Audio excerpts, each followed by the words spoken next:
Welcome to 100 Yards Football this evening. It's our NFL Draft Prospect Special. Today, we're going to highlight Tyson Campbell, cornerback out of the University of Georgia. If you like the video today, please come and share it. I'm your host, Vincent Turner. And joining me to break down this outstanding football player from the University of Georgia is my man, Mr. Daniel Kelly. He spent 4 years as the lead scout with the New York Jets. He's an author, whatever it takes. One of the best sellers on Amazon.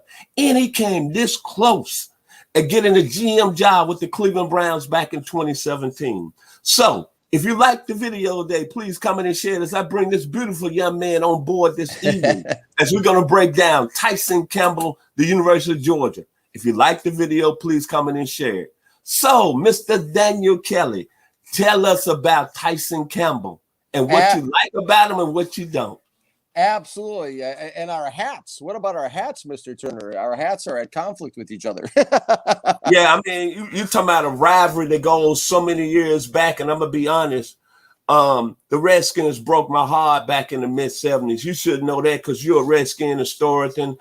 George Allen, Larry Brown, Sonny Jorgensen, broke my heart. Kenny Houston stopping Walt Garrison on the 2-yard line. I was about 12, 13 years old, and that almost broke my heart. And then just the rivalry throughout the years. But however, we did change that in the 90s. But I knew you'd say that. You always have the history, Mr. Turner. You always have the history. You know my history, my friend, with the Redskins. You know history with the Redskins. I do. But let's talk about Mr. Campbell, though, because we got a lot of Georgia fans. They out here down in the South. They want to know about Mr. Campbell. Absolutely. This is a guy that's another early round projection. Tyson Campbell, corner, Georgia, 6'2", 185.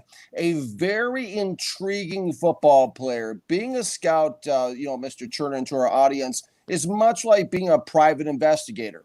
You look at the clues and you look for clues. It's a lot like the game of Clue, if you guys ever played that, where Mr. So-and-so did in the library with the candlestick. It's when I look at Tyson Campbell, to historians out there who remember the name Tom Carter, a lanky corner from the University of Notre Dame, comes to mind when I see this guy. And let me say this to our audience. Cornerback, in my mind, is one of the hardest positions to come in and play outside of quarterback. I mean, receivers in the NFL, let's just face it, they're much more wily, they're much more crafty, they're much more experienced, they have a lot better technique. That's why we see a guy like Jeff Okudah, who came in so highly touted, struggling a little bit the way he did this past season in Detroit. It's like, the old saying, Dorothy, you're not in Kansas anymore. When corners get to the NFL, it's just a different game. It's a different game because the receivers run a lot tighter routes. They got a lot better hip flexibility, and they also, they run custom route trees as well, which is something I'll get into a little bit. So it's just a really tough transition for a lot of corners. Hey, let's face it. When it comes to Tyson Campbell, the two things I like best are his big old long arms and that 6'2" frame. Those are his best two attributes. However, with a longer, taller frame, typically comes some rigidity and tightness in his hips. And that's something where I see that in this young man, with the trouble changing direction and so forth, especially with the custom route trees. Now, if you match up this guy Campbell against some of the receivers who only run straight line go routes deep, he's fantastic with a capital F. He's usually gets inside out leverage on those routes. He's got good ball awareness, and he uses that big old frame with those big old arms, almost like a superpower, to deflect the passes. It's hard to get those passes over the top of them, which he does a real nice job of.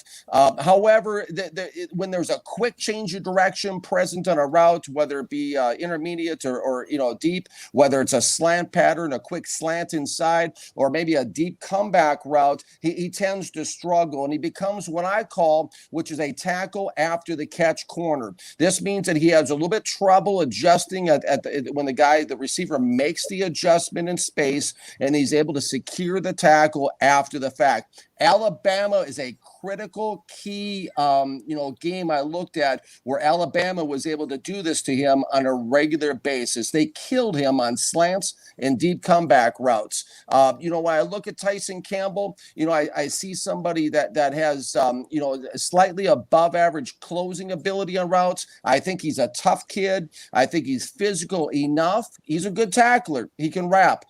He shows ability to read receivers. I saw that in the South Carolina game where he came off his route, went back a little bit further, made a nice interception. This is someone who struggled. I'm concerned a tad bit. He struggled as a freshman, may come in and struggle a little bit in the NFL. Not sure.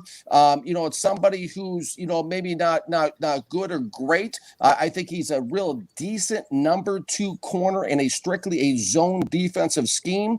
I think he's got a lot of special teams value he adds to the equation because he is a guy who can run straight line speed and he can hit people and he can tackle people. So I can see him excelling as a gunner on punt. I can see him excelling on special teams on kickoff. I think, overall, I'm not saying he's a playmaker. I know he's highly touted. I personally probably would not have him on my board if I was a general manager. I'm going to take a stab on this one. I know everyone's got him going first round, but to me, guys, he's a 4th or 5th round draft choice. Wow. Well, I'm going to say this about Tyson Campbell. The guy came out as a 5-star recruit, played at the same high school as Patrick Surtain out of American High School, American Heritage down in Plantation, Florida, got to Georgia with a lot of acclaim. I'm going to be honest, he didn't really live up to that billing a lot. But when you look at it, I think he had a good career. Now, everybody's going to knock him for the Alabama game. I understand that. I understand where you're coming from, Mr. Daniel Kelly. But when you look at it, I still like his size. I don't think he's really reached his potential. I think he got good coaching under Kirby Smart, but he never took his game to the next level. I understand that. In the Alabama game, he gave up 167 yards, and Jalen Waddle did beat him on a 91-yard touchdown. Well, allegedly, Mr. Campbell slipped in that game.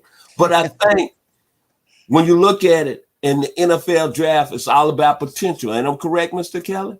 It's about correct. Potential. The hardest thing in the world to project is potential. Okay. But look at him. He's got prototypical size. He's 6'2", 185. I think he can be a good press corner in the right scheme. And when you look at it, I think he's going to be a great athlete. I think he's elite. He's a 4-4 guy. And I think in this situation, and I understand where you're coming from with your grade on him, but if he's in the right situation, I think he could be a very good player. When you look at some of the bigger corners that's made it in this league, that's made the transition, they was more or less, like you said, the press corners, able to run long with the receiver and had good careers. I'm going to take you back. Barry Wilbert out of Orange Mound, Memphis, Tennessee, 901. He became a pretty good corner, right? Number 45 for the Washington Redskins, Super Bowl 22, January 31st, 1988. You're correct, Mr. Turner. Bobby Turner became a good corner with the Philadelphia Eagles. He played 8 years. He was a big guy to Notre Dame. And Jerry Holmes back in the day with the New York Jets, he ended up being a big corner. But I like the kid. I think he got all the skills. I think he's strong in press coverage. I know his career didn't really go well at Georgia. I'm just going to say he didn't live up to the billings. And everybody going to hold that Alabama game against him. And you should, because what you saw with Alabama, those receivers, that's what you're going to see in the National Football League. But there's one thing that I like about him. The guy had 89 tackles. So that's telling me in his 3 seasons, he was a guy that's willing to tackle. And I think, I'm going to say it for the last time, in the right scheme, I think this can be a pretty good football player. But I understand what you're saying. And I'm going to leave you with this, Mr. Daniel Kelly. He had a bad game against Alabama. There's no question about it. But he did play in the toughest conference and had some good games. Go look at the Tennessee game film from 2020, and you mentioned South Carolina. But I know we're going to hold that game against Alabama. Last year in the national championship game, we had Clemson play LSU. There was a young man by the name of A.J. Terrell that got lit up for 200 yards by Jamar Chase.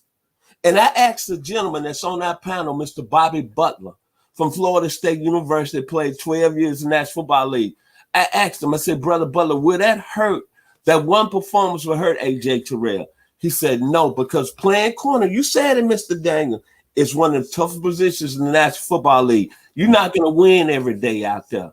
But I'm not saying Tyson Campbell is going to be the next AJ Terrell. I don't want you to think I'm saying that. But AJ Terrell had a bad game in the national championship game against Jamar Chase. And when you look at it, he might have been the best defensive player for the Atlanta Falcons. But final words on Tyson Campbell, Mr. Daniel Kelly. Thank you, Mr. Turner, for those insights. Awesome as always. Love the history. Love what you bring as far as your perspective is concerned. You know, this is why, to our fans out there, I mean, I've been in the NFL war room with the New York Jets. This is why teams will have draft meetings between now and draft day, because of this very reason, Mr. Turner. Because this isn't about everybody sitting around agreeing.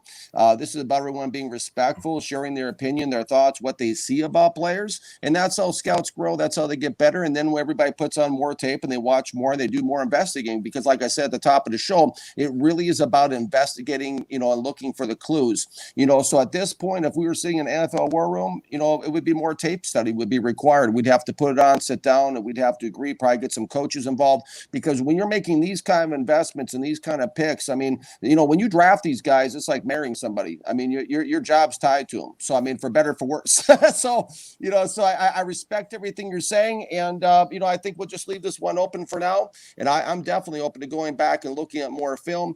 Does he have some key attributes? Absolutely. Like I said, I love the big old arms. I love the frame. I love the straight line speed. I think he definitely is a special teams. Somebody who was almost hired as an assistant special teams guy in Washington in 2019. I think he definitely could excel in special teams. But you're not going to take a guy in the first or second round just to play special teams. So it'll be interesting how it plays out, Mr. Turner. My final words about Tyson Campbell. I love the young man. I think he's an elite athlete. I love his size, 6'2", 185. I think he's going to be he's a 4'4" guy. He's got the speed. He came out of American Heritage High School, was a 5-star, played on the other side of Patrick Surtain. So what we going to do, we're going to see where he goes. And don't get me wrong, I think he didn't never reach that level that we expected him coming from out of high school at Georgia. But I still think he got pretty good coaching under Kirby Smart. And I think in the right scheme, I think he could be a pretty good football player. That's just my personal opinion. And as I always say, I look at Tyson Campbell. If he's in the right scheme, I think he's going to be a smooth operator like the great singer Sade. Smooth operator. I think Tyson Campbell can be that type of player. But as Mr. Kelly said, it's already said, he's really put up some good points about that Alabama game, and I understand that. But at my grade finally on Tyson Campbell, if a team is looking at his elite athletic ability and the speed, I think he can go in the lower first round or in the top half of the second round. If you like the video today, please comment and share it. As always, I'm very thankful to have my man, the very talented Daniel Kelly, joining me here on 100 Yards of Football. If you like the video, please comment and share it. We'll see you next week here on 100 Yards of Football, and y'all have a blessed evening. Be blessed.